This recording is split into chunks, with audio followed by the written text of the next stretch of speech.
Tooley, if he would, lead us in prayer, and Commissioner McCam, if you would lead us in the pledge.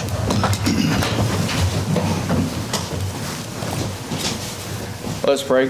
Our most gracious Heavenly Father, we thank you for this beautiful day that you blessed us with. Father, we thank you for the rain, but we've had enough for a while. But Father, we ask you to continue to bless Henderson County. Bless us as a Commissioner's Court, that we do the things according to thy will and according to our will here at Henderson County. Father, we ask you to pray for our law enforcement, both first responders and our sheriff's departments and our deputies, that you'll keep your guidance and your hand over them as they face their day-to-day operations. Father, we pray for all our first responders across the nation, whether they be healthcare workers, ambulance drivers, paramedics, or anything like that, that you'll watch over them. We ask you to bless our county, continue to bless our county. We ask you to bless our nation and be with our leaders, that they will do the right things to see us through. Father, we ask you to forgive us of our many sins. In Christ's name we pray, amen. Amen. I pledge allegiance to the flag of the United States of America and to the republic for which it stands, one nation, under God, indivisible, with liberty and justice for all. Honor the Texas flag. I pledge allegiance to thee, Texas, one state, under God, one and indivisible. All right. Well, good morning, and again, welcome to Commissioner's Court. It is 9:02. We will call this meeting to order. We do have a quorum. First item up is citizens' comments, and we do have one that is wishing to speak once the item is called, and that will be item number 7. So at item number 7, we will have public comment. Are there any other public comments this time? Item 1, consider and take action on minutes from previously held meeting of Commissioners Court on January the 19th, 2021.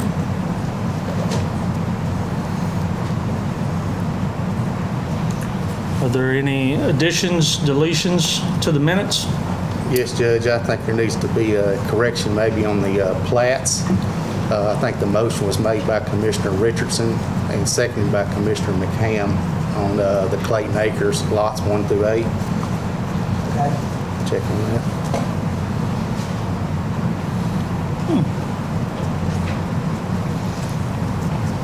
Are there any other additions or deletions? Also at the top where it says on the minutes, where it says motions carries 3-2.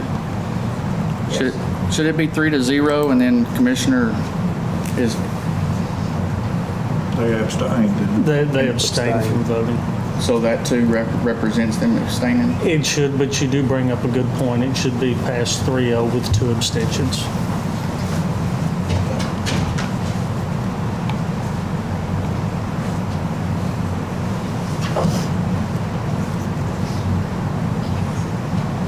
Any other additions or deletions? Can we get a motion to entertain the minutes, to pass the minutes as amended? Judge, I move that we approve the regular session Commissioners Court on January the 19th, 2021 as amended. Second. Motion made by Commissioner Tooley, second by Commissioner Richardson, to approve the minutes of the January 19th Commissioners Court meeting as amended. All those in favor? Item passes unanimously. Item number 2 is consider and take action on minutes from previously held meeting of IT Committee held on November the 5th, 2020 for filing purposes only. Commissioners, these minutes are of the previous IT Committee meeting. We have taken action on some of the items that were discussed then with the amendment on and approving the contract of the Odyssey Encode software package, discussion of Eagle Recorder software, our cybersecurity and the IT policy, and of course the Google contract, which we approved as well. These minutes were from the November 5th, and of course they could not be brought to us until the IT committee approved them last week. So or any questions or comments? Hearing none, I move that we approve the Henderson County IT Committee minutes from the regular session on November 5th, 2020. I'll second. Motion made by Commissioner McCam, second by Commissioner Spivey to approve for filing purposes only the minutes of the IT Committee on November 5th, 2020. All those in favor? Item passes. Now, item 3 is consider and discuss a presentation of delinquent tax collections report. And with us today, we have Ms. Vaughn with our delinquent tax attorney firm. So good morning. Good morning. Thank you guys for having us this morning and allowing us the opportunity to present to you on our collection efforts for the past few years. Before I get started, I would like to introduce you to the people who are responsible on a day-to-day basis for the work that we do here in Henderson County. Michelle Snyder and Kathy Brown, they're familiar faces to you guys. They're right across the hall from the tax office. They are the ones day in and day out who deal with your taxpayers and who help make our program so successful here in Henderson County. You're also familiar with Stacy Gold. She is an attorney who has been new to this area, not new to the firm, but she and I are working together now out of the Longview office. So Stacy is here with me as well, and Stacy is also partially responsible for all of the results that we have been able to achieve for Henderson County. We're going to start on page 3 of the report that you have, and this format is a little bit different than the reports that we've given in the past. I would welcome your feedback on this report versus those that we've given in the past. For those of you that have seen it before, feel free to stop me if you have any questions. The chart on page 3 shows your total revenue from tax collections for the tax years listed. For tax year 2019, you had 100.3% of your levy collected. The way that we get to 100% is your current collections plus your delinquent collections, and then you add in your penalty and interest. So when you start out your initial levy, there's always adjustments that are going to be made. Sometimes they'll make your levy go up or down. Some portions of it are going to be uncollectible from the get-go, but the way that you get to over 100% of what you levied for that year is by adding those 3 components. Tax year 2018, you saw 99.18% collected during that tax year. Tax year 2017, 101.69% of your levy was collected during that tax year. Tax year 2016, 101.42% was collected during that tax year. I want to talk specifically about tax year 2018 because there is a decrease that year compared to what you're used to in the past. Some of you may recall an email that I sent out in June of 2019 in the tax sale recap letter that I send out. We saw a number of accounts that we had worked all the way through to judgment and tax sale that were pulled as a result of tax deferrals. Those continue to be an issue for Henderson County and continue to rise. And so that, I believe, is one reason that you're seeing a decrease that year. In addition to the tax deferrals, there are homestead payout agreements that are mandatory now under the law. It creates a constant revenue stream for the county in getting those monies in, but it also stretches it out over a little bit longer time period than typically when we put it in tax sale and it gets paid right away. You also had a very large turnover for tax year 2018 in comparison to the prior years. And there was one taxpayer specifically that had never gone delinquent in the past that went delinquent in 2018. Well, it went delinquent in 2019, but it was for the 2018 tax year. It was a significant dollar amount, and we were not able to convince them that it was in their best interest to make payments. During tax year 2018, we did not get payments in from them until the following year. They had also gone delinquent for the following year, and we have a suit on it, but now we've got them making payments And so hopefully those will be resolved fairly soon. On page 4 shows you cumulative tax collections by tax year. This is as of September 30th, 2020, which was the end of the tax year. I had initially planned to give this report in December until I got sick, and so that's why all of this is dated for tax year end.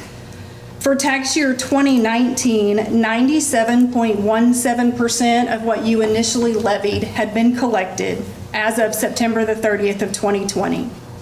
Tax year 2018, 98.38% of what you levied has been collected as of September the 30th.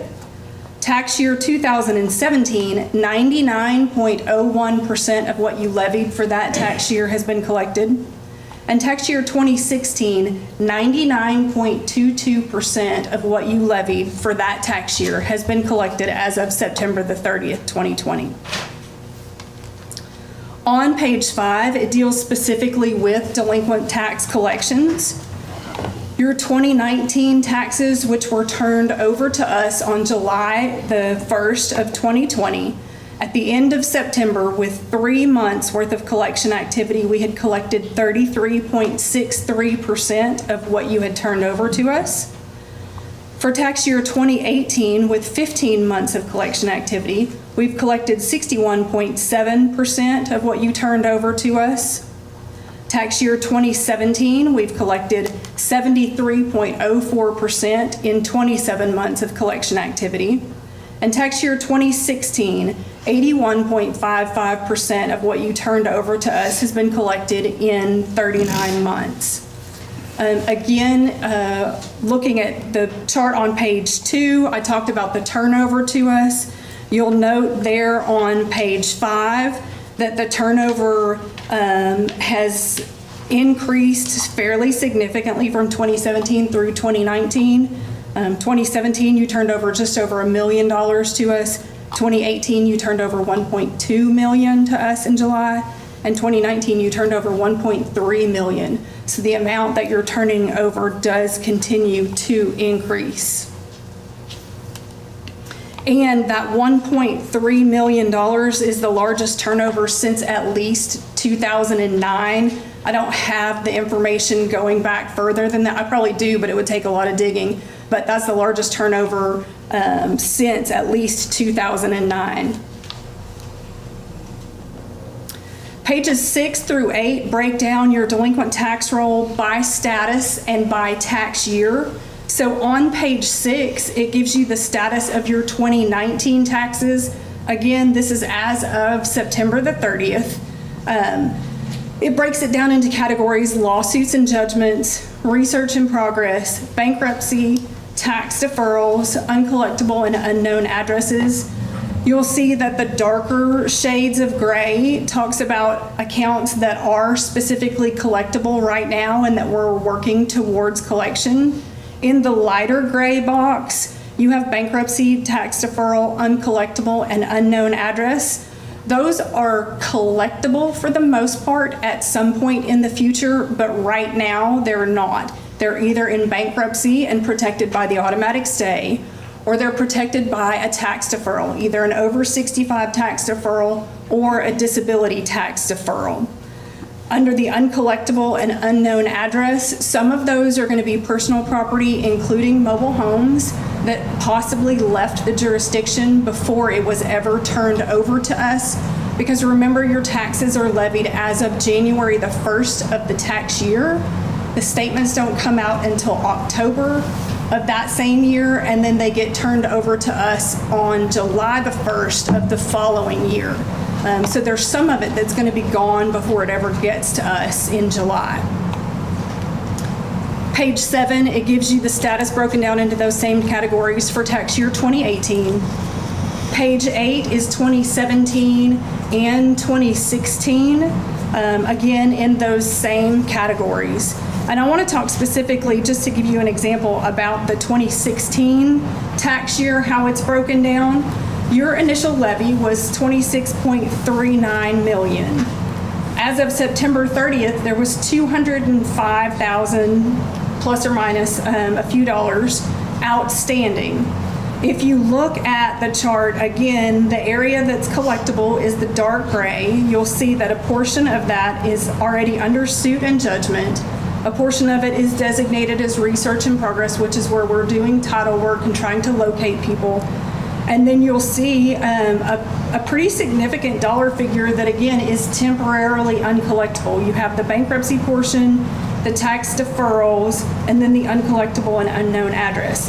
If you take the tax deferrals and the bankruptcy and add them together, out of your outstanding taxes for 2016, which is less than 1% of your initial levy, 30% of that specific tax year is currently uncollectible because of bankruptcy or tax deferral.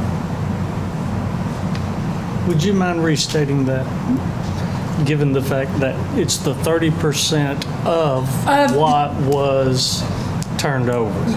Of what's still due. Still due. Of what's still due, yes. It could have been misconstrued to 30%. Sorry, no, it's 30% of what was still due as of September 30th is currently uncollectible.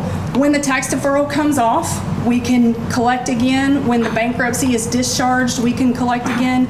But as of right now, our hands are legally tied.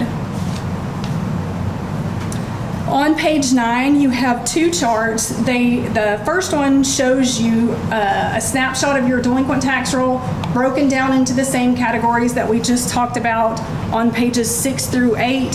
You'll see suits and judgments, research in progress, bankruptcy, tax deferrals.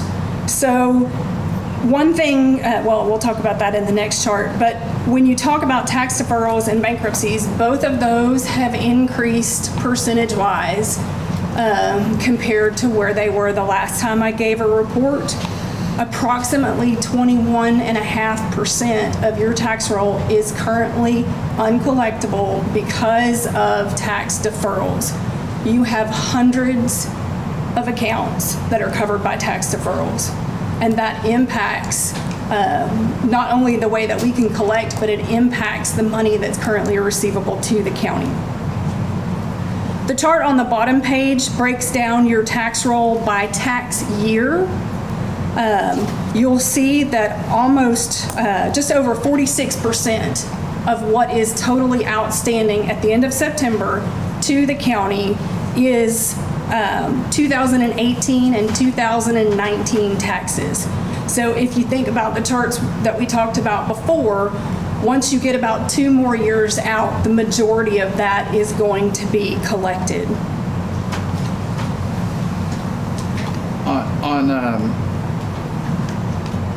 On page 9 at the top, the uncollectible and unknown address, how long do you have to give them before we go to say sell the property or get it back on the tax roll? There's not a set time period. We work from the person who owes the largest down to the person who owes the least. We also work other accounts that are specifically requested where we have somebody that's interested in the property, but there is not a set time period before we file a suit. We also actively research the mail that comes back as a bad address to try and locate a new address so that our mailings before suit get to someone who is possibly going to pay the taxes. So the 100 accounts that you were saying that we have out there that are The hundreds? Hundreds of uncollectible and unknown. Have those been to the courthouse steps? Some of those have been to the courthouse steps. In looking at your delinquent tax roll, the second largest, and it's not an individual entity, it's not a taxpayer, but the second largest amount of delinquent taxes owed in Henderson County are on properties that are bid in trust to Eustis, Brownsboro, Maybank, and Malakoff. That's the second largest, like, conglomeration, if you will. And so those have already been to a tax sale. They may be collectible at some point in the future, but as of right now, they're exempt. Gotcha. On page 11 and throughout the remainder of the report, this talks about our specific collection activity from January 1 of 2018 through September the 30th of 2020. We've mailed over 57,000 notices to your delinquent taxpayers. We filed 724 lawsuits on 1,307 delinquent property accounts, 402 judgments on 695 properties that were filed initially on behalf of Henderson County have been taken. We've posted 628 properties for sale during this time period. 512 of those were offered for the first time. Some of them resulted in payment. And if you look on the bottom half of page 11, you can see more specifically about the properties that were paid or withdrawn, the ones that were sold to third parties, and the properties that were bid in trust. And then 116 of those 628 properties were properties that we took to sale for the first time. We didn't receive a bid on them. We posted them for resale at the courthouse steps after the court passed a resolution authorizing us to do so. And all 116 of those properties were returned to the tax roll. They didn't necessarily bring the entire amount that was owed, but it erased all of the old delinquent tax off the roll, so it cleans it up. It gives you a better picture of what is actually out there to collect, and it puts the property back into a paying status where it hadn't been in the past. We had initially planned our resale this past year for June. Because of COVID, we were not able to have it in June. We had it in July, and I will have to tell you that I was blown away, especially in light of COVID, by the turnout that we had at that sale and by the amount of money that people were bidding on these properties. For the first time since we started doing these resales that I can remember, and I'm getting older, so my memory is not that great all the time, but for the first time, we actually had properties that sold at the tax resale for more than what was owed against it the first time they were offered for sale. So what happens to that money whenever it happens like that? Usually if it's a first time sale, those excess proceeds go into the registry of the court and they have to sit on it for 2 years. Because the property has already been bid in trust and belongs to the taxing entities, that money gets dispersed automatically to the taxing entities. So in July, we were able to, in addition to paying some of the accounts in full, we were able to distribute money to the taxing entities themselves as excess proceeds for those properties. Bankruptcies. During this time period, we have appeared in 180 bankruptcy cases. This is more than double the number of bankruptcies that we had appeared in the last time I reported. We filed 92 proofs of claim. That's going to be in a Chapter 11 or a Chapter 13 bankruptcy case. That's about 1.5 times what there was before. And there's some benefit to that because at least in a Chapter 11 or a Chapter 13, there's a possibility that you're going to get paid out over time, even on personal property. For a Chapter 7, that's going to be harder to collect. And so I thought it was good, at least, that of the bankruptcies that are being filed, about 1.5 of them, there is a better possibility of receiving some type of payment. We filed objections to 14 of the plans that were filed, saying, no, that's not adequate to pay our clients in a timely manner. And that concludes the report. I did make a few notes that are not actually in the report that I wanted to go over with you really quickly. We all know that 2020 was an odd year. There were a few obstacles that specifically affected our industry. Once everybody went on lockdown, most sheriff's departments statewide stopped serving process in any suit. And so we could file a suit, but there were no citations being delivered to the persons who were responsible for it.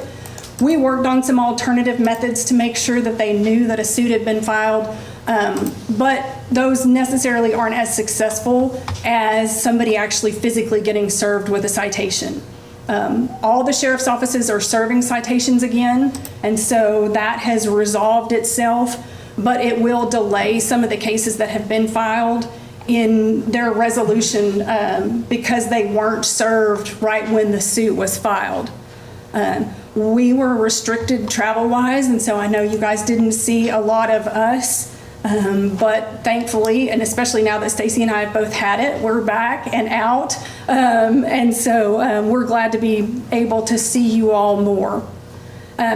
There was also a law change that before, an individual who had an undivided interest in property couldn't get a homestead exemption on that property. There were some changes in the law that went into effect that said heirship property, even if it's owned in an undivided interest, the individual can get a homestead exemption on it. And I mean, that's fantastic for the individual because a lot of times the family has been in the property has been in the family for a long time. The one thing that is a little bit concerning to me on that is once they get that homestead exemption, they will also qualify for a deferral if it is applicable and a homestead installment agreement where it is applicable. Again, the deferrals are collectible at some point in the future, just not right now. And then the homestead installment agreements, it provides a constant revenue stream to the county, but it does delay a little bit the payment of those taxes.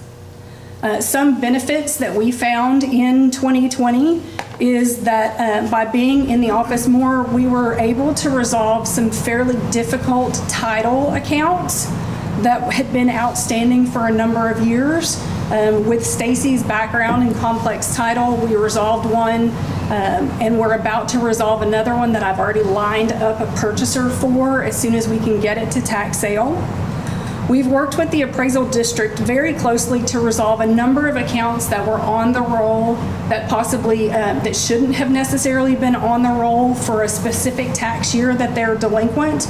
Some of those are going to be mobile home accounts. Some of it's going to be business personal property accounts. And while it doesn't bring in any money to the county, it gets those taxes off the roll that shouldn't have been there in the first place and will never be recoverable. So it gives you a cleaner picture of money that could actually potentially come into the county coffers. Again, something for you to be aware of and just have in the back of your mind is that tax deferrals, over 65 and disability tax deferrals, they continue to be an issue in Henderson County. The way that I've seen them increase, I suspect that they will continue to do so in the future. And then one thing that I'm super excited about going forward is just the attendance that we have at our tax sales. Even in December, in the pouring rain and freezing cold, we had a number of people there, and that's really good for returning these properties to the tax roll. Does anybody have any questions? So on the deferral, say a person that, I guess they would have to be over 65 to get a tax deferral. Or disabled. Okay. And they have to own and occupy the property as their residence homestead. And then you said a sibling could come in, a child could come in and gain a homestead exemption and also accept that deferral. They would have to get a new deferral in place. So let's say that grandmother has the property and she's been over 65, so she's got a tax deferral. She passes away and leaves the property, and they're with an affidavit of heirship, not a probate, so title doesn't pass exclusively to any one person in a divided interest. It gets left to say 4 children, and one of the children occupies the property. The child might not be over 65, or maybe they are over 65, or they're disabled. Once they go in and get the homestead exemption on, then they can put another deferral on the property. Of what the grandmother owned. Mm-hmm. And so all the taxes that were out there at the time that grandmother lived in the property are deferred, and then any future taxes would be deferred also. Those taxes don't ever go away, and they're always a lien on the property. Once the tax deferral comes off, whoever owns the property has 180 days to pay everything that is accrued on it. before any additional penalty and interest other than the deferral interest attaches. So if something were to happen and that were to not be done in that 180 days, then we could potentially get it collected starting that 181st day. But it could also be that they go in just right behind and get their own exemptions and deferral. And then that person's sibling, if they pass away, can they accept like a child or a grandchild? Yes, sir. If they meet the requirements of over 65, disabled, and occupy the property as their residence. So they have homestead. to be over 60, a grandchild would have to be over 65 to get a deferral. Or disabled. Okay. And they have to provide disability paperwork to the appraisal district showing that they are in fact disabled. They can't just come in and say that they're, disabled and they should get it. They also have to prove, that it's their residence homestead in order to get the homestead exemption. And all of that is done at the appraisal district. So you said the deferrals are finally collectible at some point in time, but At some who point are in they time. deferred to and when are they collectible? Once the property owner sells their house, passes away, is no longer disabled, moves somewhere else without the intent to return, they have 180 days to pay it as it stands at that point in time. On the 181st day, it goes back as if the tax deferral was never there, and we can start collections on it that 181st day. And you think our numbers continue to go up because of the age of the population in Henderson County? Is that one of the reasons? Or? That's one of the reasons, and I see a lot of disability deferrals filed here in Henderson County. In a lot of my other jurisdictions, I see more over 65 deferrals. Here, I see about equal parts disability and over 65 exemptions. And, that could be a 20-year-old that gets the property and is disabled, and the disability exemption and deferral and all that, it could last for many, many years. And one other question, why do you think that our turnover of delinquent taxes has continued to grow so much? Well, your total levy has continued to grow as well. I can't explain that. I can tell you it's something that I've seen in lots of places that I work, and specifically the tax year 2018 is one where I've seen collections drop a little bit in almost every jurisdiction that I work. I haven't gone back and analyzed all of them to see why. I like to find a specifically large taxpayer that went delinquent that hadn't been delinquent before, which is part of the case here. I don't know. What I have seen over the years is that you have this rolling fluctuation, and some of it is due to cases crossing the year, where you have the timing of the start of a suit that I have seen. You'll see an uptick, then a downtick, and it's pretty much over 2 to 3 years. It takes a wave action that you'll see, but it is significant that in your statement that the total dollar amount of delinquencies is as high as it was back in 2009. Yes, sir. That is very significant. And another thing is, if you have a large delinquent taxpayer, like the one that I'm specifically referring to for 2018 and 2019, once we get them fully resolved, if they don't ever go delinquent again, you're going to see a big peak where we got that significant amount of money collected, but then it doesn't go delinquent again, and so you're not going to see that same kind of penalty and interest recovery that you did for the tax year in which we got it collected. So that's part of the, the wave that the judge was talking about as well.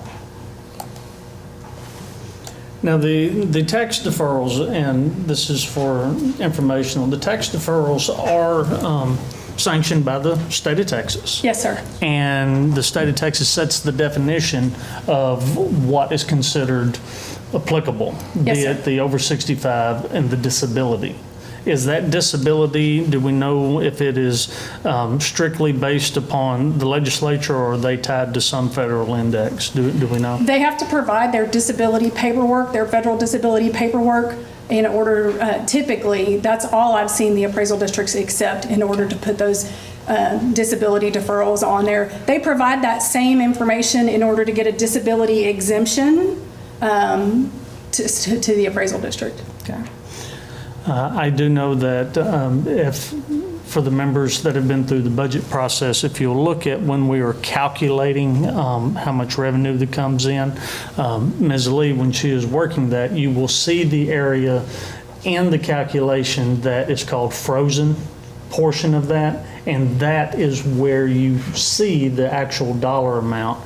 And Ms. Lee, you're with us. Do you remember off the top of your head what that frozen amount is? Seems like I remember about $4 million. Oh, yeah, I would say it was about 4 million. I don't really remember right off the top of my head. I'd have to look it up. But And that is, it's in the part of the budget on that spreadsheet. right, and that is where we see the significant impact, is because that is removed out of the calculation upon when we begin to do the no new tax rate and so forth. So it does have significant impact. We do have a county that has two lakes, well, 3 lakes, but given the development that took place in the 70s, the smaller lots, everyone knows, we've said a million times, the state of Texas learned how not to develop based upon Lake Tawakoni and Cedar Creek Lake. So this is some of the, what the outcome is of a development strategy, where you have these smaller lots, where you have these things that are not as marketable. So. If y'all think of a question at some point in the future, feel free to call me or email me. I am happy to answer those for you tomorrow, next week, next month, whenever it comes to you. Even in the middle of the night. I probably won't answer you in the middle of the night, but feel free to send me the email in the middle of the night and I'll get you an answer to your question. Any other comments? Ms. Vaughn, thank you. Thank you you. very much. Thank you for your team. We really appreciate your efforts. So.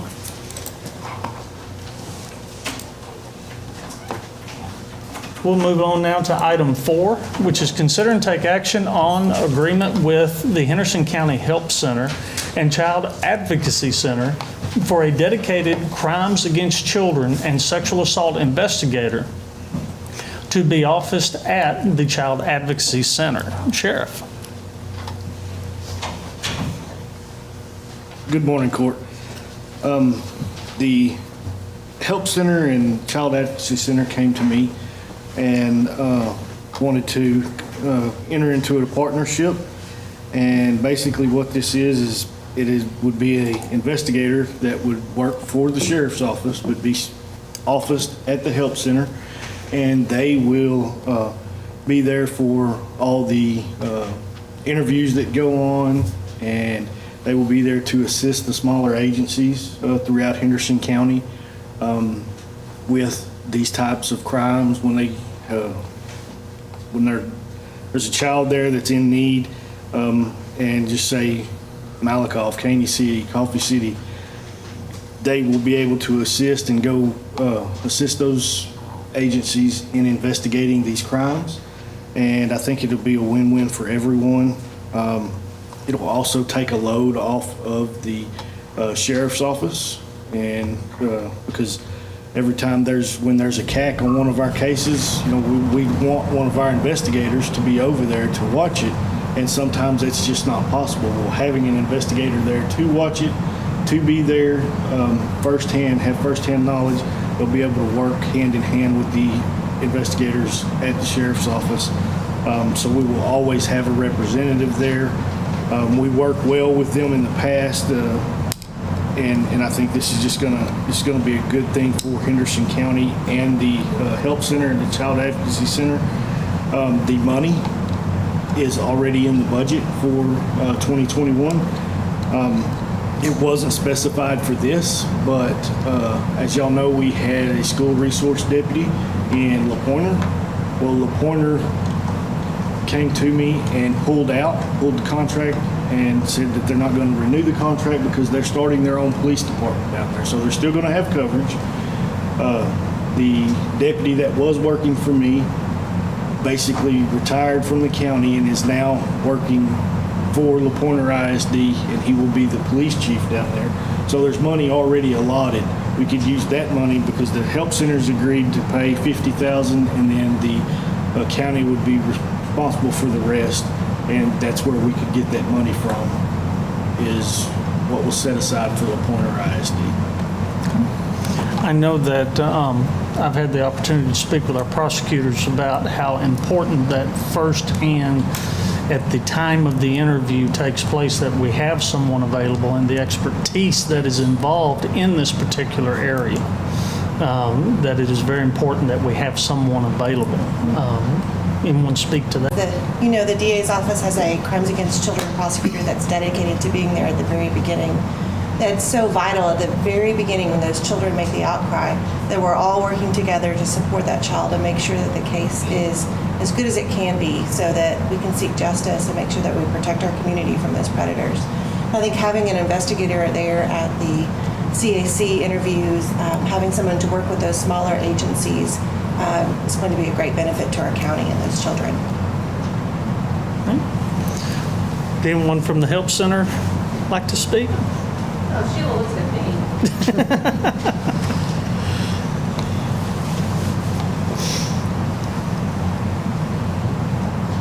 Good morning. So I think this is a great opportunity for the Child Advocacy Center and the Help Center. We work very closely already with the Sheriff's Department and both prosecutors, county and district attorney's offices.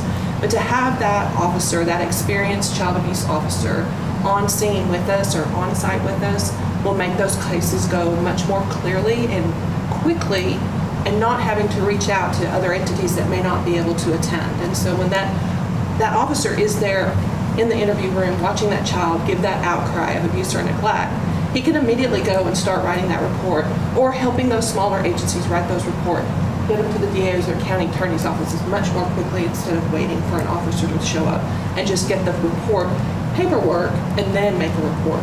So we're very blessed to work with them and have this opportunity to have this officer in our building.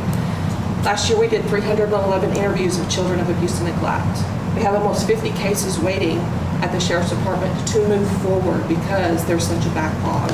We review about 120 cases a month with our MDT team, our multidisciplinary team. That team consists of the Sheriff's Department, the other 15 agencies, law enforcement-wise, county and district attorney's offices, mental health. And so we have cases that have to move forward, and with the help of this officer helping us move these cases forward, it's just a win-win for all of us, including our kids. Thank you. Thank you very much. Sheriff, this wouldn't be just an officer that's available. This would be somebody whose position would be at the Help Center. Yes, sir. Actually, I've already spoken with the Help Center, and they requested one of my seasoned investigators who investigate these kind of cases. I've already talked to them. They're willing to go. So basically, I would just take him. He would move over to that office, and then I would have to train a replacement on my end, which we're willing to do. It's going to help us in so many areas. But it will be a seasoned investigator that's already familiar with their procedures and already familiar with our procedures, and it should be just an easy fit. So it's going to be a more efficient system. Yes. Between you and the Help Center. Yes. Any other questions or comments? I just appreciate all the entities that are looking out for our kids here at Henderson County. It's just, it's a sad time that we have to do that, but I appreciate all y'all working together and making a big outcry that we're against it here. And if this helps out, then I'm so for it. Just want to thank the Help Center on everything y'all do. Y'all do a great job. I want to put an exclamation mark on what Ms. Saunders said. 311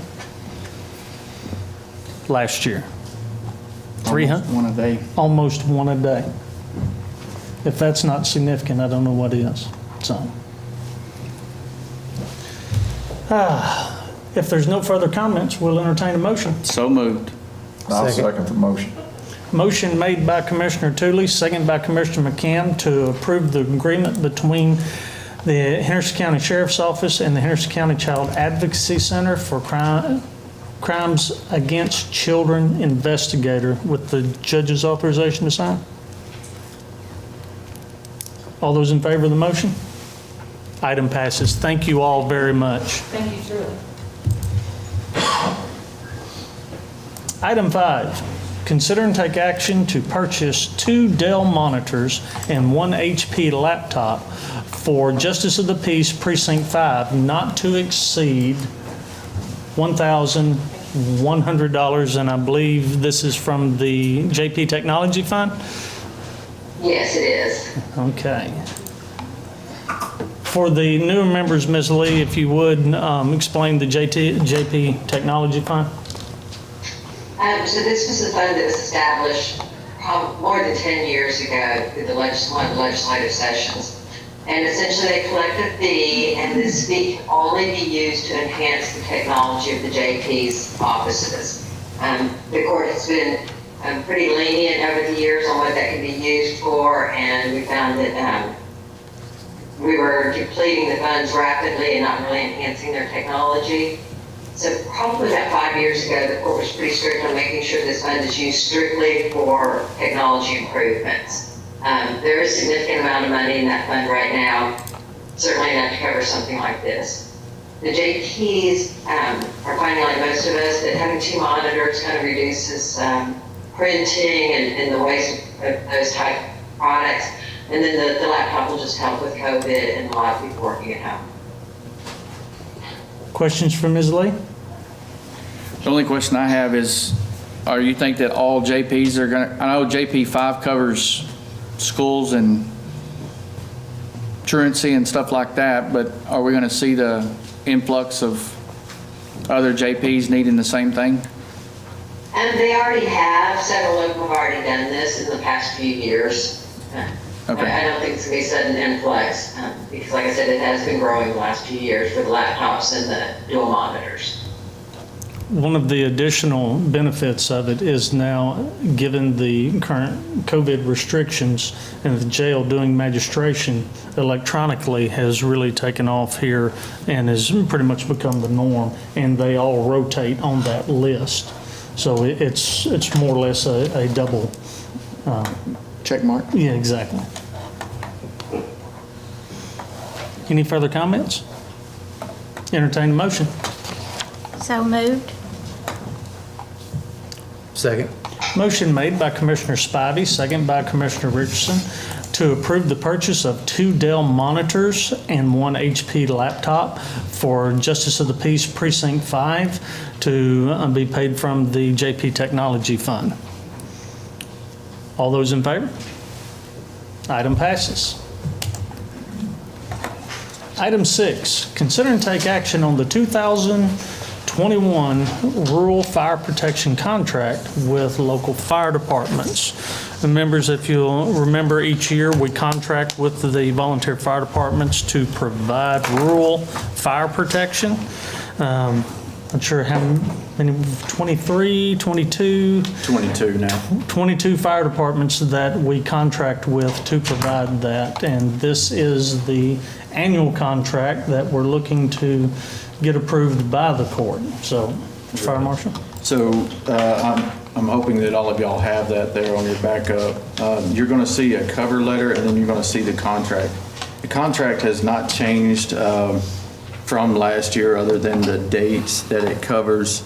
You have the amount of the $11,068 that we would be paying towards each fire department, depending upon the providing the information to the county that they need to provide to us, and also doing their reporting through TexFERS or InFERS for the amount of fires that they go to. So realistically, on the contract portion of it, there's no change. You may remember that we started this last year where we bring all of these contracts here at once instead of me sending them out, and then as they trickle in, then coming to court one at a time and trying to talk about them and get them approved. Other than the name change of the department, the contracts will be the same for each department. I did want to discuss the cover letter that I do wish to send out with this year. because of in the past that we sometimes have problems getting contracts turned into the county on time, I would like to see that this year that we put a time limit on when these contracts can be turned into the county. Of course, the county is responsible to provide rural fire protection to the citizens in Henderson County that are not covered by a municipality or an emergency services district. And so we do that via these contracts. And if we don't have a contract with those departments, it could cause problems for us, and then we have problems getting the calls answered. As you're aware of, sometimes these contracts do trickle in December of the year that we're supposed to have them, and it becomes a problem. So this year, I would like to put that deadline as April 30th, because if we can get these contracts approved today, I will have those contracts sent out this week to all the departments. I believe that gives them ample time to sign the contracts and get them back to me. And everything else in the contract, they should already have taken care of. Their takes FERS, infers, that has to be reported within 60 days. This isn't anything it should take them a lot of time to complete and get back to us. And then my plans by doing this will get us to where I believe we need to be, where in October of this year, I can actually send out the contracts for 2022 and have them back by January 1, so that we begin the year with signed contracts with each department instead of letting them trickle in throughout the year. Questions? I like your cover letter, but I'd like to see them dates put inside that contract, because some of them can say, well, I didn't get that cover letter. And that's just my personal feeling because of the things that have happened. I think some of them across the county where they're not turning in their stuff on time and to us or this or that. I'd rather see it in there, that those dates in there, that they must be turned in, so they get the contract and those dates are in there. That's my personal feeling. Yes, sir. I'll say at first that I agree with you about that. And after speaking to the county attorney, who's a lot smarter than me about these matters, he explained it to me that even if we put it in the contract, they don't sign it, they're not bound by the contract to meet any certain date. I do see that, somebody could say we don't get this letter, but it will be attached to the contract. And of course, I plan on going to the fire chief's meeting tonight, if this is passed by the court, to explain to them that this is coming, give them copies of this letter there, so that they also get it at that point.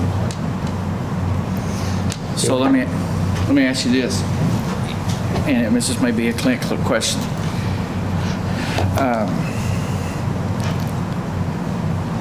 So if they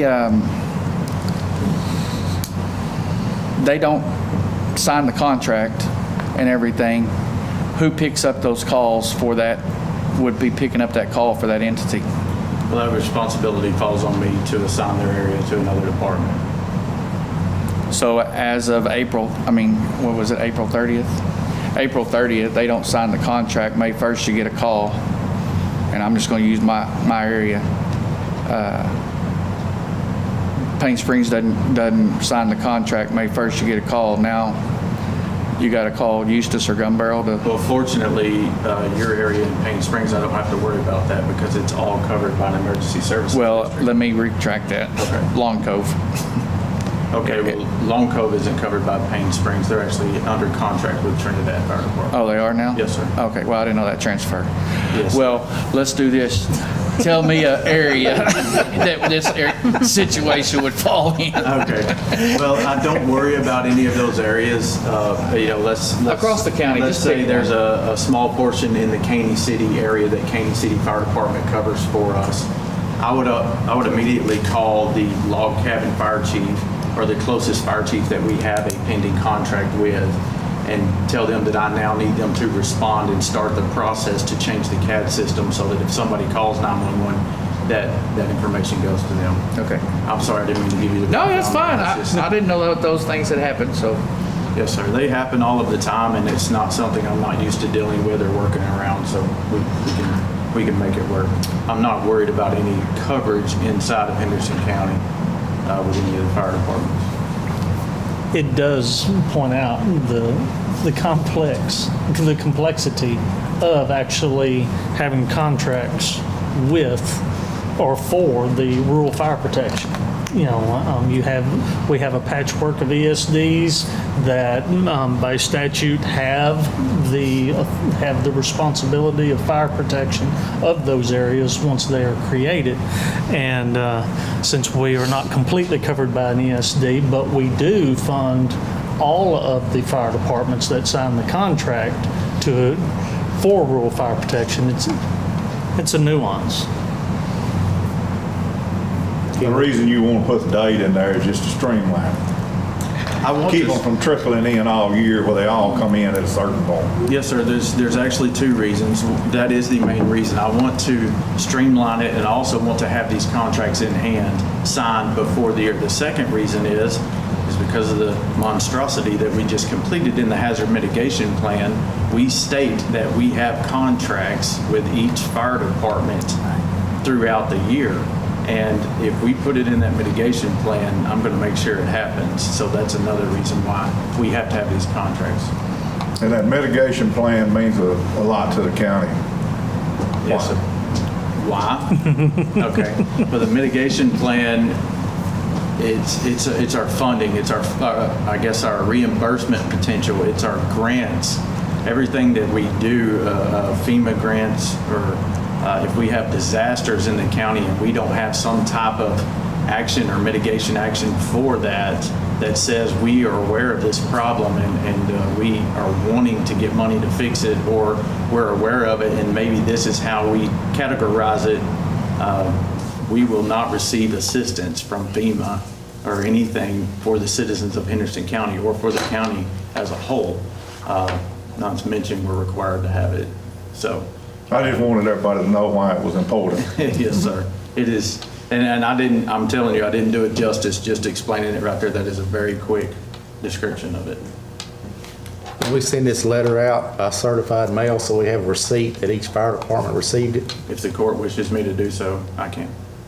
I don't have a problem with that. I typically call the fire chiefs and I have them come up if they want to pick it up, because some of them don't like waiting for it in the mail. But I definitely can send it out, or I can just tell every single one of them to come and pick it up and sign saying they received this. Is there some fire departments that don't meet the deadline to get the money? Yes, ma'am. Okay. It has been an issue over the years of them, for whatever reason, coming in throughout the year. And as our fire marshal stated, we are not only required by statute to have these in place, there are many specific issues that this can cause complications to if we do not have them enacted in time for that particular year. So we've discussed it many times. Mr. County Attorney. Let me try and explain a couple of things, and I'll clarify a couple of things. It's really kind of odd how we do these, because even now under the cover letter we're sending it out, we give them an April return date.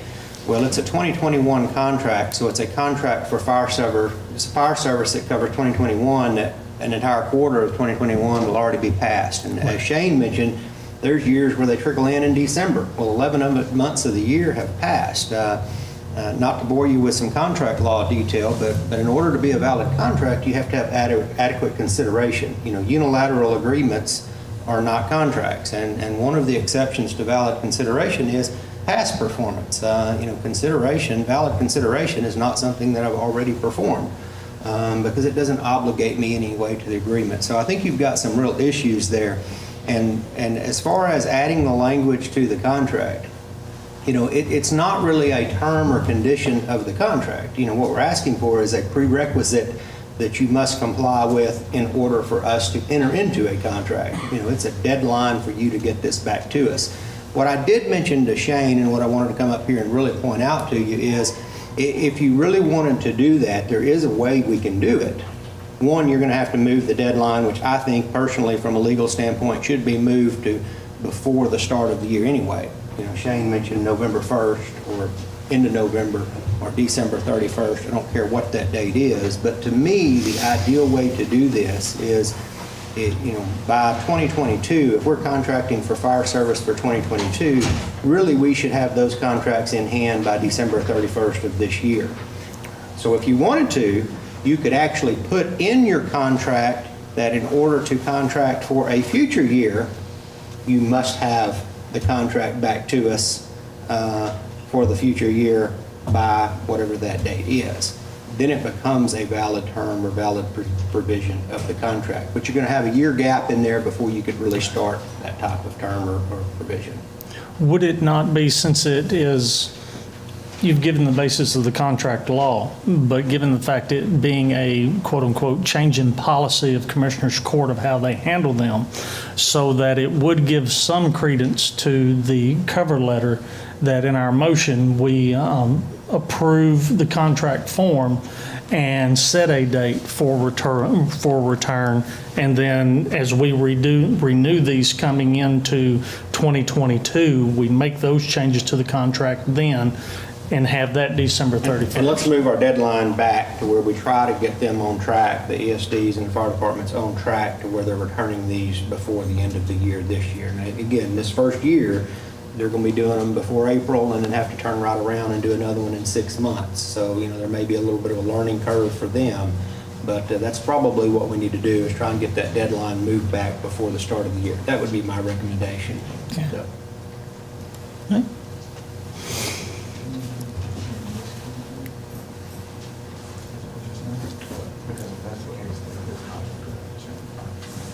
We can do that. I mean, that's up to the court. I mean, and what he was asking, if you couldn't hear him, is do we need to change this contract to put that in there?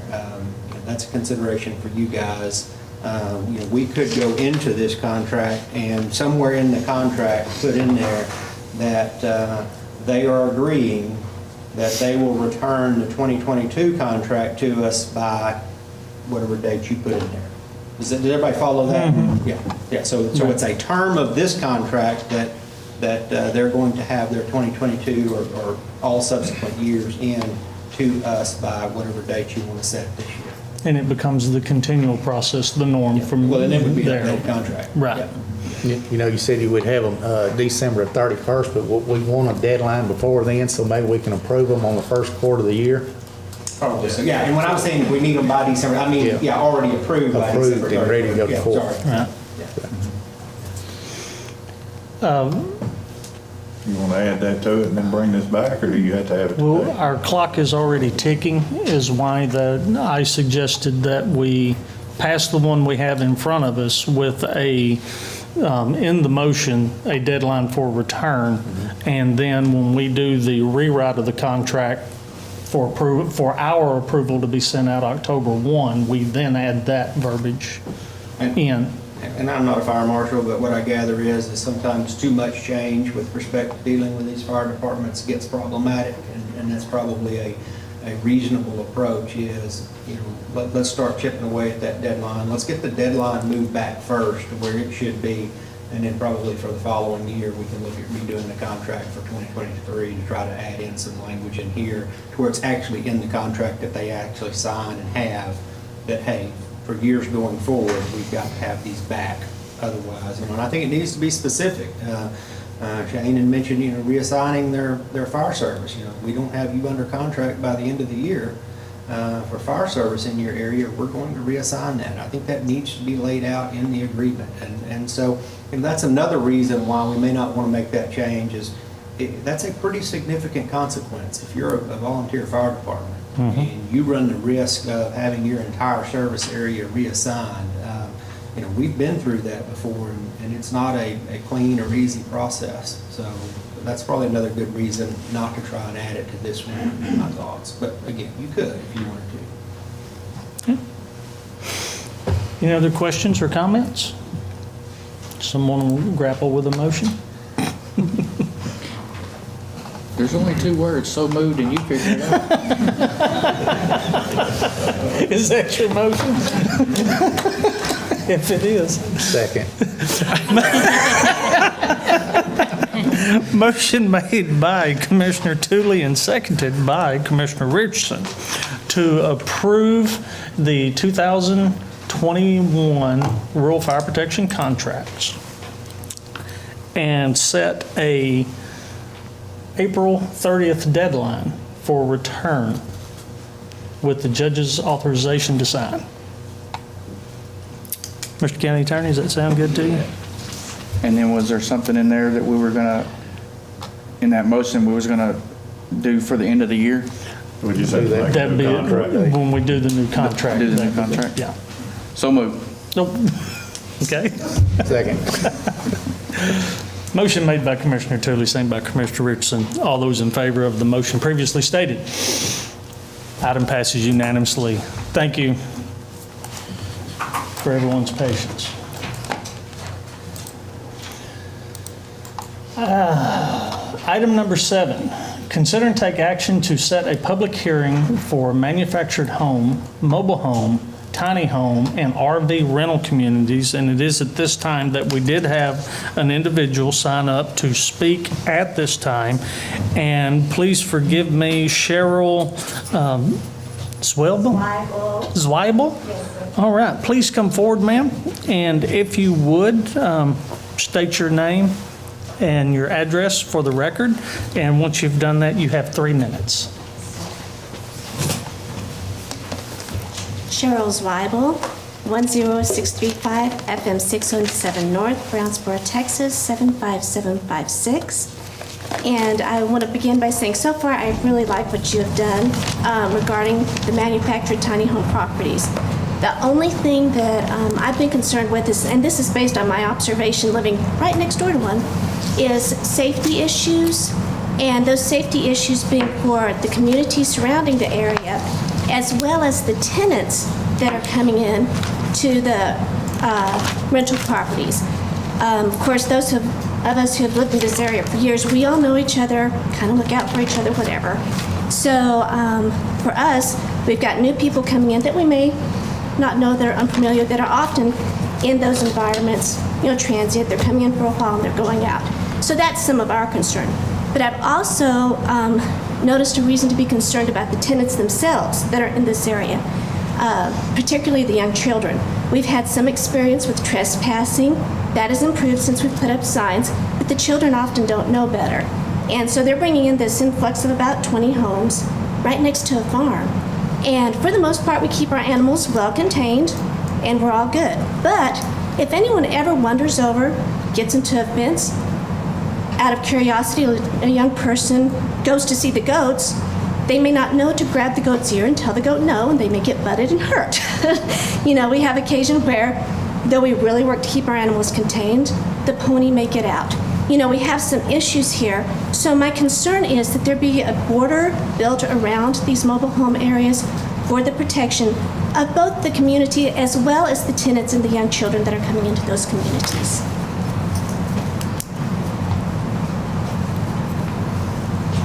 That is all.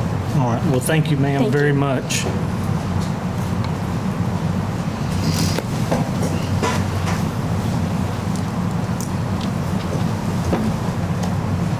We want to do this on the map.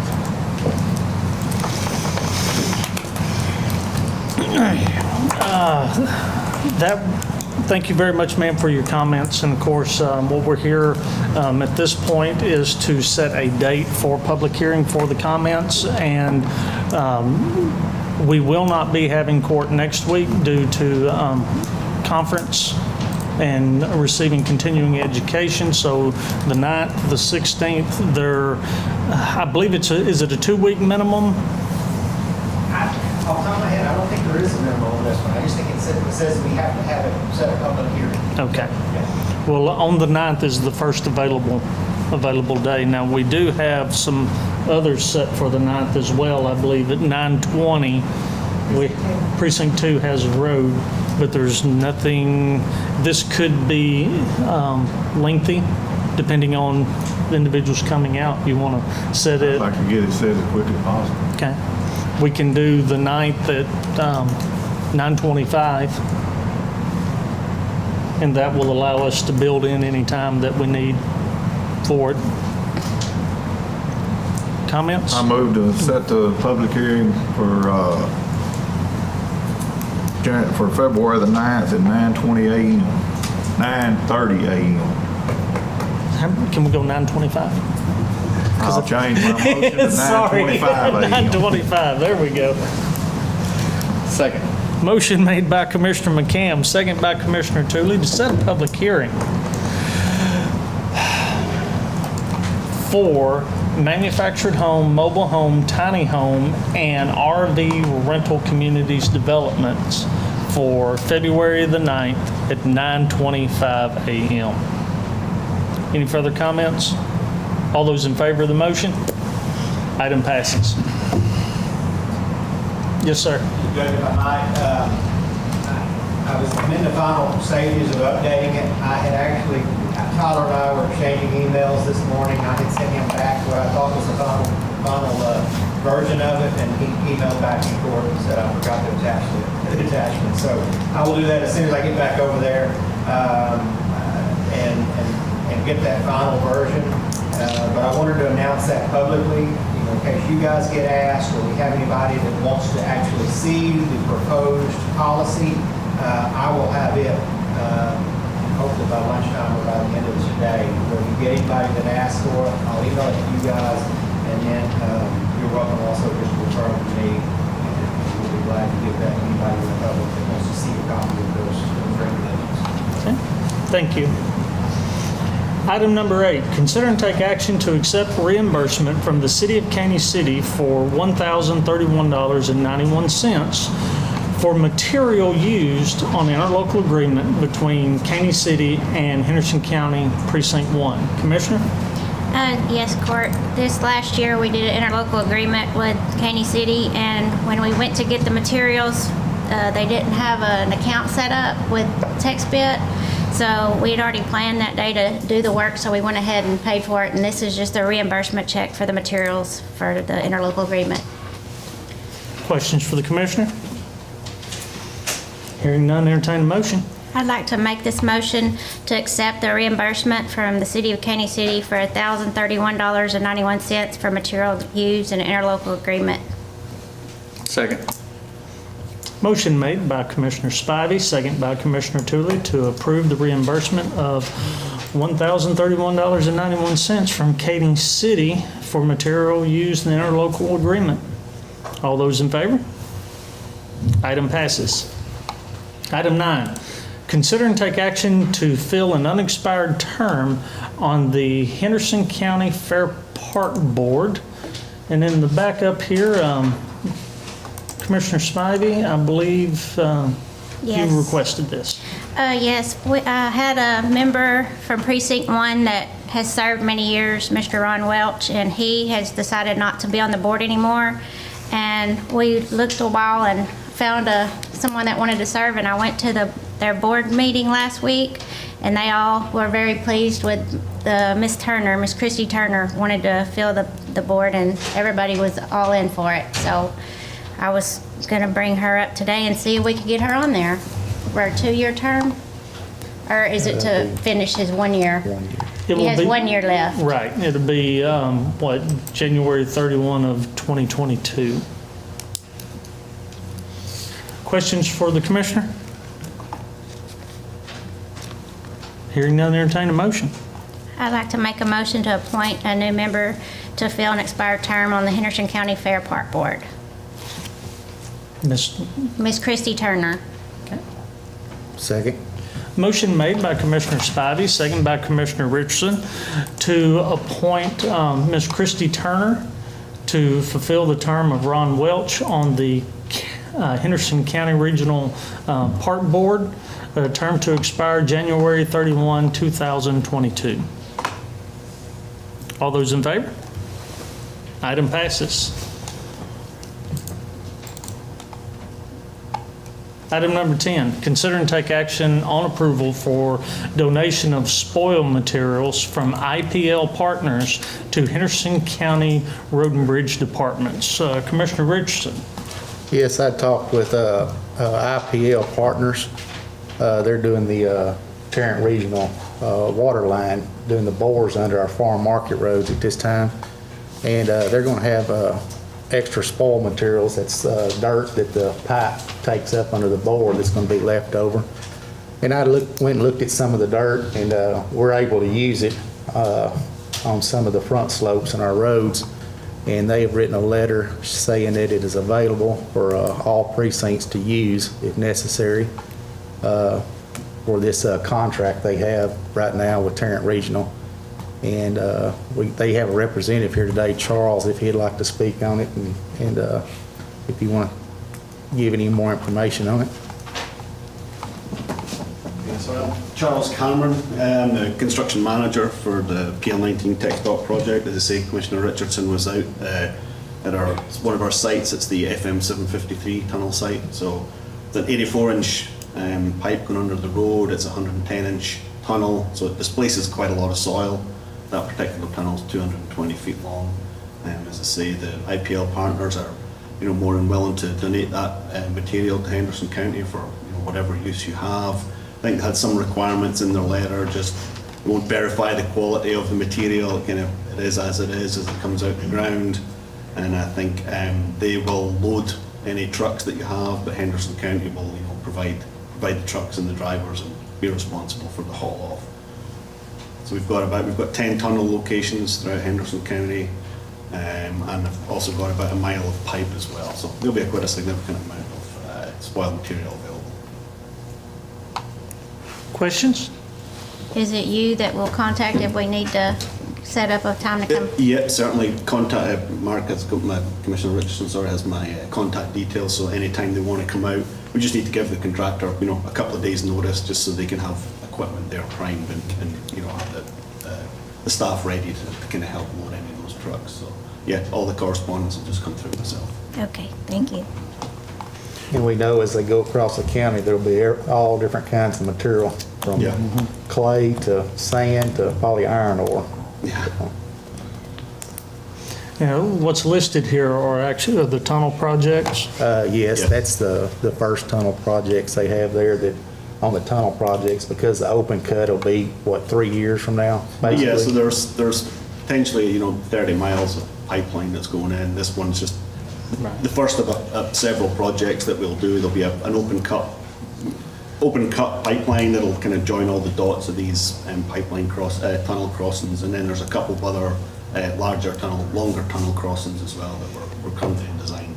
Now, these tunnel crossings, I believe we've approved 2 of them through the floodplain portion of it, and all of them haven't been permitted as of yet. There's just 2 or 3 all of these projects have been. There's only 2 of these tunnels that are actually in a floodplain. Okay. And they were approved as part of that floodplain. Gotcha. Yes.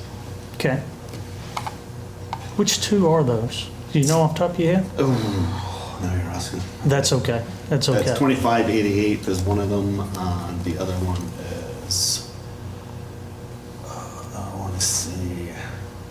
Yeah, I can't remember off the top of my head. I can find out for you. That's okay. It was appreciated, though. Thank you. No problem. Okay. Commissioners, any other questions or comments? I don't know if, remember the map, will y'all be coming through precinct 2? Yeah. 1 and 4. 1 and 4. 1 and 4. Okay. But it's available to, Right, but I'm just saying, if y'all were coming through precinct 2, we might wait until that project comes through, but none of these roads that I see. Okay. Yeah. If there's no further comments, entertain a motion. I'd like to make a motion to accept the donation of spoil materials from IPL Partners to Henderson County Road and Bridge Departments. I'll second. Motion made by Commissioner Richardson, seconded by Commissioner Spivey to approve the donation of spoil materials from IPL Partners to Henderson County Road and Bridge Departments. All those in favor of the motion? Motion passes, and thank you very much. Item 11, receive financial reports. We have none of those. Item 12 is consider and take action on payroll disbursements and accounts cash sheets. And Ms. Harris, you with us? Yes, I am. All right, what do you have for us? I have our bi-weekly payroll total. Okay. Questions on bi-weekly number 2? Entertain a motion. I'll make the motion to approve the bi-weekly number 2. Second. Motion made by Commissioner McCam, second by Commissioner Richardson to approve the payroll disbursements for biweekly number 2. All those in favor? Item passes. Ms. Harris? And I also have the December account cash sheet.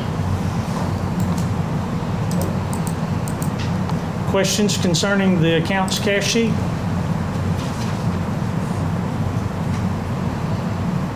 Hearing none, entertain a motion. So moved. Second.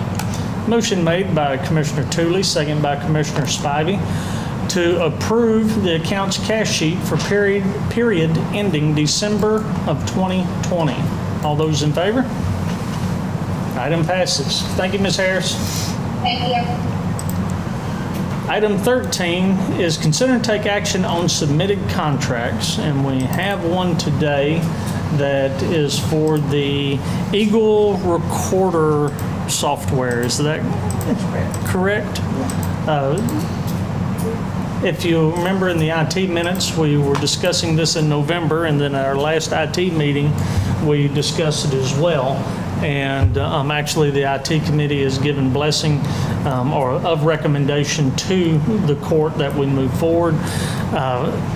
Mary Margaret, would you like to add, this is an integral component of your department? Well, it's a 5-year contract with Tyler Technologies, and it's an Eagle Reporter, and it reports our deeds and, has to do with all of our birth and death records as well. Okay.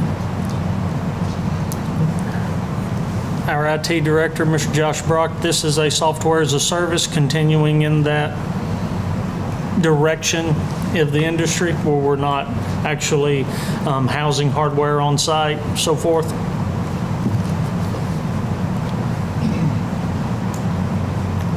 Yeah, it's a continuation of the contract, but we are making the change of the hardware that we possess for servers and backup equipment would be software as a service, meaning that would be eliminated here on premise, and it would be a cloud-based, as you hear, a cloud-based solution.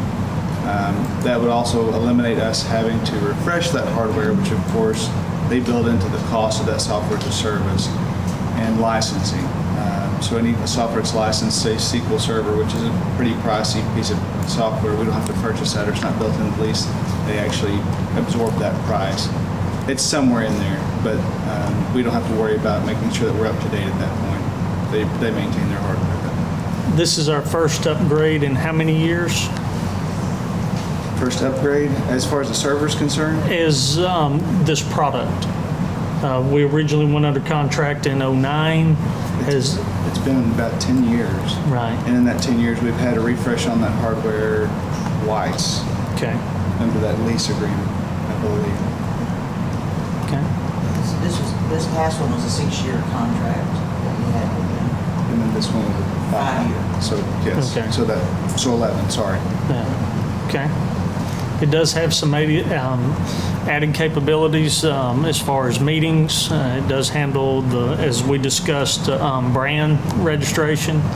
So it's pretty comprehensive across the board package. Did they get that added to the contract? Yes, they did. It was in there. It was just in verbiage later on. Okay. Which, since we are discussing that, all brand registrations have to be done this year in August. In August, have to be renewed for 10 years. For 10 years this August. Are there any other questions, comments? We'll get a motion with the judge's authorization to sign. I'll make the motion with the judge's authorization to sign on approving the contract with Tyler Technologies for the ecosystem. Second. Motion made by Commissioner McCam, second by Commissioner Richardson, to approve the Eagle contract software agreement with the judge's authorization to sign. All those in favor? Item passes. Thank you. Item 14 is consider and take action on request of right-of-way permits, and we have a few, but we'll start with Precinct 1. They have one today. Yes, I got a right-of-way permit from Encore and Pike they're gonna replace existing fuses on Loving Road. Okay. Questions for the commissioner? Hearing none, entertain a motion with the Commissioner's authorization. I make a motion that we accept the right-of-way permit in Precinct 1 with the Commissioner's authorization to sign. Second. Motion made by Commissioner Spivey, second by Commissioner Tooling to approve the right-of-way permit with Encore Electric Service Delivery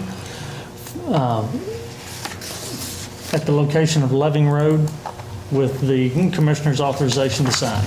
All those in favor? Item passes. And we have Precinct 2, which has 6, I believe. Yes, sir. Commissioner, if you don't mind, if we can run through all of them, and then we'll try to do all of these in a single motion. Okay. The first one is at Lynn Street in the Cedar Branch Park subdivision. And so the Encore is a service electrical provider here, or owns the distribution lines, but Pike Engineering is doing the work. And so we've changed it over after talking to Tom Trimble, and Encore is going to be the main contact person in case our right-of-ways are need to be cleaned up from the project. So that's one of the good points. So at Lynn Street at Cedar Branch Park, they're removing and placing a pole. At Dowdy Lane and Cedar Drive and Cedar Branch Park are fuses. Wedgewood Drive and Blue Jay are fuses. Blue Jay and Deep Harbor are fuses. South Lake Drive is removing and installing a pole with some trip replacements. And then County Road 2904 is replacing fuses also. Questions for the Commissioner? Hearing none, entertain a motion. Judge, I move we approve the proposed utility line activity on Lynn Street at Dowdy Lane and Cedar Drive, Wedgewood Drive at Blue Jay at Deep Harbor. Did I go too fast? I'll give them to you. On South Lake Drive and County Road 2904 with the Commissioner's authorization to sign. I'll second. Motion made by Commissioner Tooley, second by Commissioner Spivey to approve the 6 right-of-way agreements in Precinct 2 with the Commissioner's authorization to sign. All those in favor? Item passes. Item 15, consider and take action on budget amendments. Ms. Lee? Yeah, I have some 2020 budget amendments. A lot of these are cleanup and taking care of some of our larger expenses, such as the tower and elections. Are there any questions concerning the budget amendments? Hearing none, entertain a motion. So moved. I'll second the motion. Motion made by Commissioner Tooley, second by Commissioner McCam to approve the presented 2020 budget amendments. All those in favor? Item passes. Item 16, consider and take action on payment of bills. Ms. Maple? Yes, Court, this morning I do have 2 sets. For 2020, I have bills totaling $243,856.46. Commissioner Spivey, questions? I have none, Judge. Commissioner Tooley? I have none. Commissioner McCam? None. Commissioner Richardson? No questions, Judge. Entertain a motion. I'd like to make a motion to accept the 2020 bills for $243,856.46. I'll second that motion. Motion made by Commissioner Richardson, second by Commissioner McCam to approve the 2020 bills in the amount of $243,856.46. All those in favor? Item passes. Ms. Maple? Yes, sir. I also have for 2021 bills totaling $128,986.61. Commissioner Spivey? No questions. Commissioner Tootley? I have none, Judge. Commissioner McCam? I have none. Commissioner Richardson? No questions, Judge. Entertain a motion. I'll move that we accept the bills for 2021 for $128,986.61. Second. Motion made by Commissioner Spivey, second by Commissioner Tootley, to approve the 2001 bills in the amount of $128,986.61. All those in favor? Item passes unanimously. Thank you. Thank you. Item 17 is consider and take action on submitted plats. I have 2 plats in precinct 2, and all these are paid. All right. Commissioner, which one you want to start with? I'd like to start with the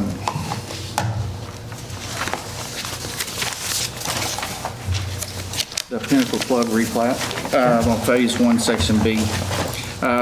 Court, this is basically in the Pinnacle Club, and it's taking 2 lots, which was 629 and lot 630, and combining them to make a new lot of 629-R.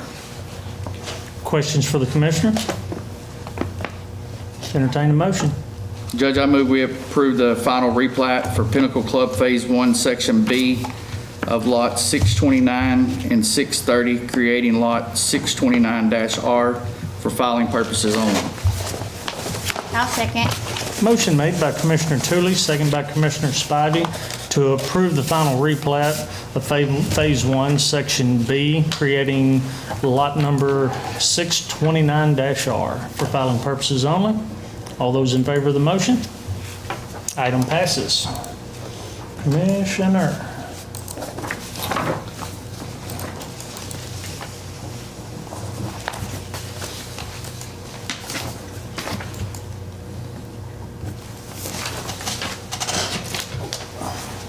So, Court, in your backup, you have a plat for Red Bridge Cove in the Pinnacle Club. And this is a replat from the original platted area here around St. Andrews Drive and Pinnacle Club Drive and Deerhurst. And over some of the conversations with Tyler at Belvin and Weeks, which is our county engineer, there's been some variances brought to our attention, plus the developer and the surveyor. And so I'm going to talk through some of those. And so at lot, so if you'll look at all the lots in here, they are, I think the largest one is 0.42 acres, or I'm sorry, yeah, 0.42 acres. So a little bit less than half of half an acre. And then when you get down to move to the left side of the lake, you'll see where some of them are 0.24, 0.23, and that. And then, so that's one variance of our subdivision regulations. In our subdivision regulations, it states that, I believe something about curb and guttering. None of these roads out there have curb and guttering, but this addition was started back in 69 or 72. I believe it was 72. And so they paid for the variances of $1,200, I believe, $100 a lot for those variances of half acre.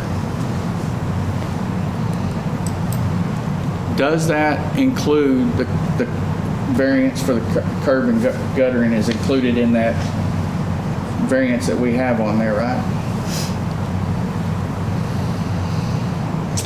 The way the regulations read is you cannot have a lot smaller than 1/2 acre without streets being curbed and gutted, Okay.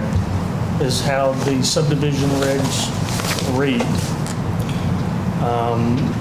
And you cannot have a lot smaller than 1/4 of an acre if you meet that compliance. Right. It was a density factor. So then on lot 105-R, in our subdivision regulations, there is a 80 feet requirement. Lot 105-R is 78.76 feet. So they paid for that variance.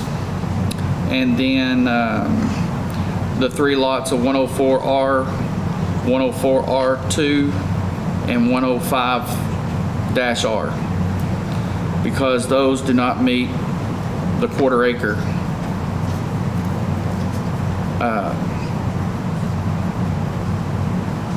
requirements in our deal. So those are the variances there that they've done.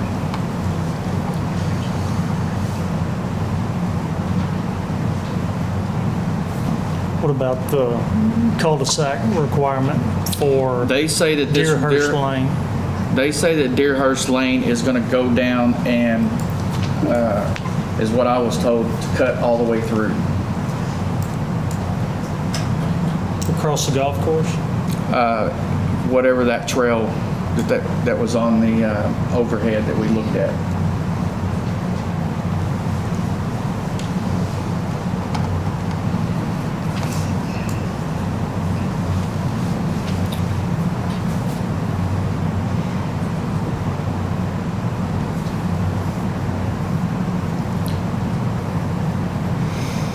And then talking with Tyler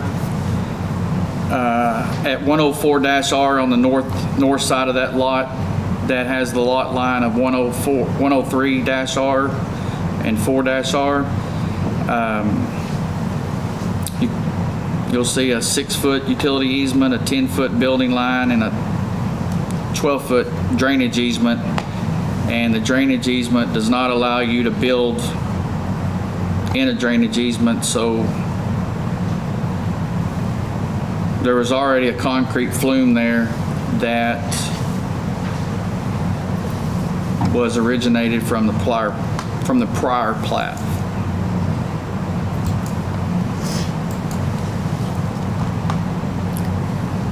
So other than that, I think that they meet all our, they've done their job for the variances.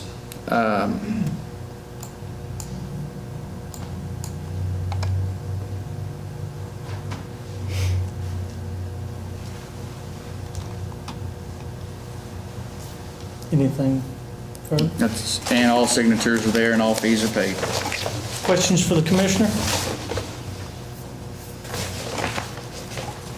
Hearing none. Hearing none, Judge, I move we approve the final plat of Red Bridge Cove of lots 64 through 70 in the Pinnacle Club Phase 1, Section B, and lots 102 through 106, Pinnacle Club Phase 1, Section A, creating lots 65-R through 70-R, 102-R through 106-R for filing purposes only. I have one question. Do they have septic, public septic here? They do have septic and community water. Okay. I'll second. Motion made by Commissioner Tooley, second by Commissioner Spivey to approve the Pinnacle Club replat. All those in favor? I oppose. This is for filing purposes only. All right. Item 18, open and consider bids. We have none of those. And item 19 is, of course, our favorite. Consider and take action to adjourn. I'll make that motion. Second. Motion made by Commissioner McCam, second by Commissioner Tooley. All those in favor to adjourn? Item passes. Thank you very much, and remember, we will not have court next week due to continuing education